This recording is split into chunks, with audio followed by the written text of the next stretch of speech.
Molweni, wamkelekile to the Heavy Chef Show. Heavy Chef is a platform for people that do. Abantu bayenza into ngamandla ethu. And it comes from the saying, never trust a skinny chef. At Heavy Chef, we celebrate people who practice what they preach, those who roll up their sleeves and get shiz done. Mr. Nic Haralambous, thank you for being with us today. Pleasure. In one sentence, can you tell us what it is that you do? I cannot. I'll have to use more than one sentence. Please try. So right now what I do is I run a style company where we dress men from the ground up. Nice. That was one sentence. Thank well you. done. And how long have you been involved in this venture? So it's been full-time since 2015, but we founded the company in 2012, so 4.5 years. And during that time, from 2012 to 2015, were you involved in other ventures? Yes, so I ran a consulting firm that I actually sold in 2015 to Imperial Holdings so that I could focus full-time on Nic Harry. Nice. And I see you've been involved in around 9 ventures. Correct me if I'm wrong. No, that's a good number. There's 1 or 2 that would kind of count but not really count, so 9 is a good number. Why so many? So from young, my parents wanted me to follow a career path. They forced me to do science at high school because that's what makes people have options. I almost failed science on higher grade. I got a 39%. Where were you at school? At a good Catholic school in Joburg called St. David's Marist Brothers. Yeah, for all my sins. So the entrepreneurial spirit was always in me. My family are entrepreneurs through and through. My grandparents came from Cyprus and Greece respectively and opened little corner cafes like every Greek joke you've ever heard. So it's in my blood. In Joburg, actually in Velkom when they moved from Cyprus and then moved up into Joburg. So when I was 18, I started my first company while I was studying at Rhodes University. So I was studying journalism, politics, and philosophy, and got out of the parental chains and decided to start building businesses. And I think my first business that I classify as a business was the band that I was in university. Okay, and why start with the band? So looking back, I call it a business. At the time, it wasn't. It was just something fun that we did for kicks. But we worked really hard at it, and the reason I call it a business now is because it failed because we didn't treat it like a business. Okay. We treated it like it was something fun and frivolous and creative. And I think it's a problem that even applies today to my style company, that a lot of fashionistas want to create the next amazing product. They don't want to sell stuff. I want to sell stuff. Okay. And I learned that from having a failed band. And after 9 ventures, why have you chosen to start a men's styling business? That is a great question. So I didn't choose to start a men's style business. I think I chose to start an e-commerce company. So after my last company, I sold it to Mixit. That was a technology business. And I wanted to do something that I thought would be the next thing. And for me, the next thing was e-commerce. Okay. So how many companies existed at the time, e-commerce? Actually, so many. It's a big space, but it's only growing. E-commerce accounts for less than 2 or 3% of retail in South Africa, and the number is between 6 and 9 billion rand. The total retail space in South Africa is about 950 billion rand, which sounds big, but is minuscule in the world standards.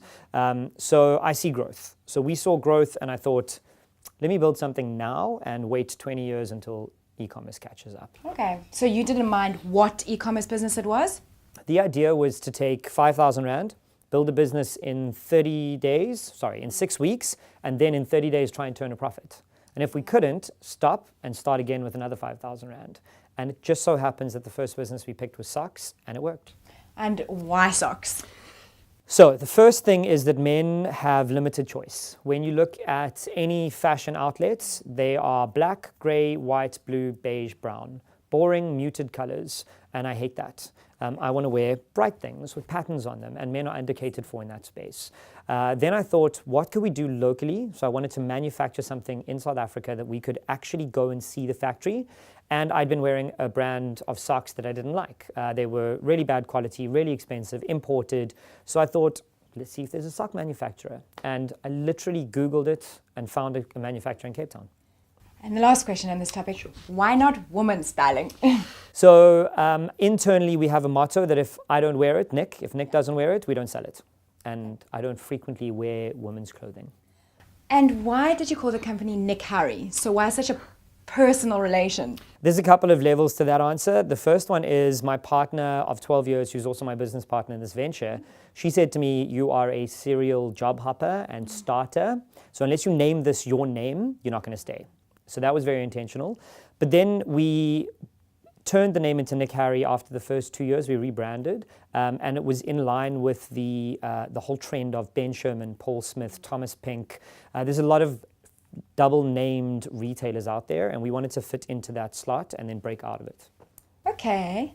And have you enjoyed the business to date?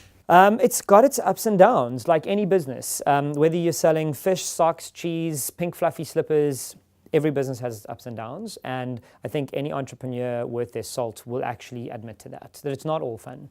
In fact, I would argue that you probably have more fun overall if you just get a stable job that pays you well. Okay. And rumor has it that you almost started Africa's first porn network. Yeah, I still think there's a gap for that one. So when I exited my last company, I was looking at a whole slew of things, and one of them was porn. I have no problems with porn. Obviously, there are things with porn that are problematic, but in general, I have no problem that people watch porn. I just don't think that culturally porn is catering for different varieties of people's likes. And one of those is Africa. So it was something I looked into, but honestly, the tech and the scope, and do you really want to be the guy who makes porn? You just want to be the guy who distributes porn? I don't know, it got too complicated, so I booked out. And are you sad you didn't do it? No. Not is sad. Is it on any future cards? You never know. You never know. I reckon 20 years porn will be acceptable everywhere. So someone out there, there's a business. There's a business in there, definitely. Okay, so as millennials, I think that we need to seek advice from anyone older than us, but in particular from you. So Nic, what would your 33-year-old self say to your 26-year-old self? There's one core piece of advice, and it has to do with being patient. In my 20s, I was rushing through everything because I thought there was something better coming and trying to just plow through that, when in fact, what it's about is being calm and being patient. And it's very hard to have that perspective between the ages of 21 and 29. And it really was, for me, 30 was a tipping point. When I hit 30, I realized how much time I had to build things. My business favorites all build things in decades. And I've started telling my team that we've got a plan for the decade. And that's how we're looking at this business, is what is our decade plan? What are we going to be in 10 years? And then after that, what are we going to be in 10 more years? And that's how we're looking at it, and that's what I wish I started doing when I was 20. I wish I was still doing the first business that I built at 20 and just plowed through until today. You never know what would have happened. And why do you believe it's so important to have patience? Because nothing that is good enough is worth rushing through. So it just takes time to build anything of value. There is no example of a very real, sustainable business that I can think of that was built in 6 months. Yes, you could argue Groupon flew after the first 3 years and then it tanked massively. Companies like Ferrari and McDonald's are 40, 50 to 100 years old.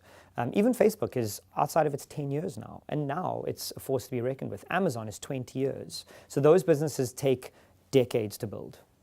And what fundamental business mistakes do you think you made as a 20-something-year-old?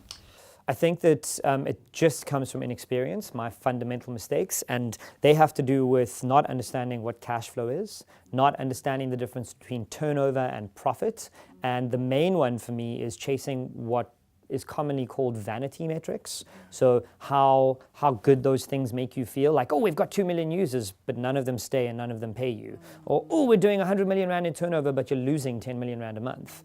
Those things sound good and feel good, but in truth aren't good. And in my 20s, I didn't know those things. Now, after 15 years of building businesses and learning through them, I know what's important.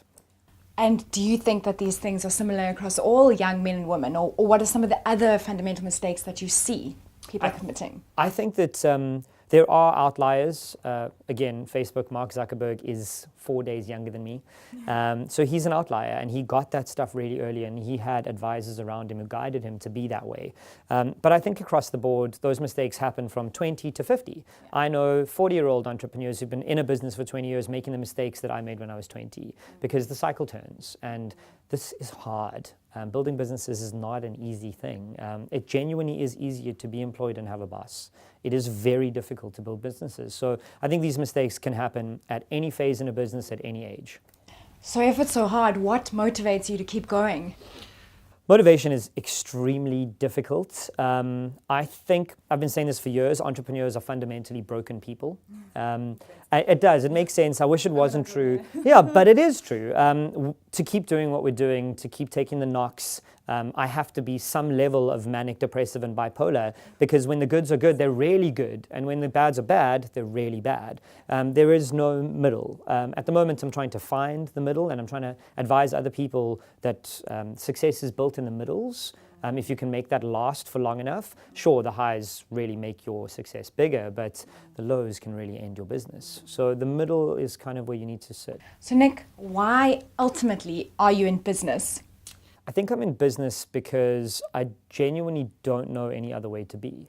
I don't remember wanting to be anything else when I was in the working world. So I studied to be a journalist, and I wanted to be a war correspondent from when I was about 7. From a very young age, I must have seen a movie or something that made me go, oh, I want to get shot at. And then I realized when I got my journalism degree that sucks. And I don't fundamentally like being told what to do. So doing things on my own and for myself is really all I know how to do. Why I'm in this business is fundamentally different to why I was in the last business, but what I am certain of is my vocation is to build things. I'm here to build things. What that form that takes will vary from decade to decade or business to business, I imagine. But I believe that I'm here to build things. So Nic, in closing, why does NicHarry.com exist? So fundamentally, I built this business to give men choice. But over time, the reason for things evolves. And one of the things that we've evolved into is a very conscious, environmentally conscious business. So we don't use any animal products. We recycle everything we possibly can. We produce locally wherever we can in the market that we're in. And also, I believe that men don't have the right to choose when it comes to what they wear and how they wear it. I remember from a young age being mocked because of what I was wearing, the color I was wearing. And it's a misconception that men aren't bullied around what they wear and aren't told what to wear. Other men bully men. Other men mock men if you're not wearing the same shirt as your friends or the same shoes as your friends, when actually it's the things that we wear that are different that separate us. And I found that in my life. So I'm trying to give men the option to choose. One of the things we're playing around with in our stores is that if a wife tells her husband, or if a partner tells her boyfriend or his boyfriend what to wear, we ask them to leave the store so that they can make up their own mind. Because men have the right to choose. You have the right to choose. If you want to wear a black sock, that's cool. If you want to wear no socks, that's cool. Just be comfortable and be happy. So Nic, what's coming up for Nic Harry?